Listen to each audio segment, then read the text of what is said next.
and welcome back to Smart ER. Before we start, a quick warning, this video is for information on how I use the Smart 453 cruise control features. If in doubt, consult your manual or dealer support network. Okay, so I thought we would address the cruise control for the Smart 453. Here are the buttons you're mostly going to become familiar with during this video. Quite simple, quite straightforward, but it did get me a couple of times when I first got in the car. So I thought I'd share on how I got to understanding and using it really comfortably.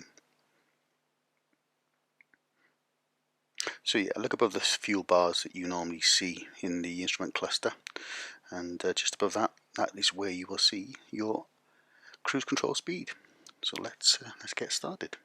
So the buttons we're going to use the most are these ones here. There's your cancel button.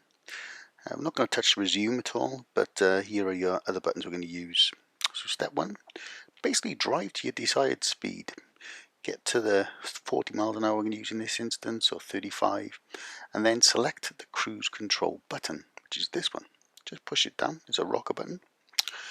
Then select the plus symbol on the right hand side. This will lock in that speed, like this. Step 4, look at your speedo, and just above the fuel bars you'll see where the current cruise control speed that you've indicated, like this. It's a bit blurry, but I'm sure you can make out that there's something there that wasn't there before.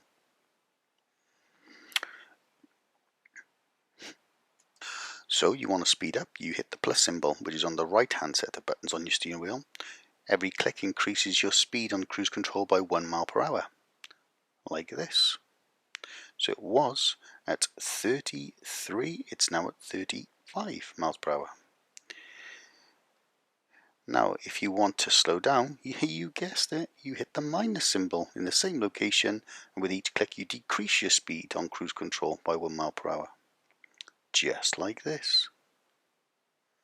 See? Back down to 33. So how do you stop all this wizardry? Well, you simply have to cancel it by hitting the off switch, like this. As you can see, no more speedos above the fuel bars. So cruise control is deactivated. You can also at any point hit the cancel button and dab the brakes, and it will also stop the cruise control functionality. So that's a very quick overview of cruise control, and I find it really useful, but it was a little confusing at first, so I hope you found this useful. So enjoy your Smart. Any questions, leave a comment. A like would be nice, and yeah, cup of tea time. Thanks for watching.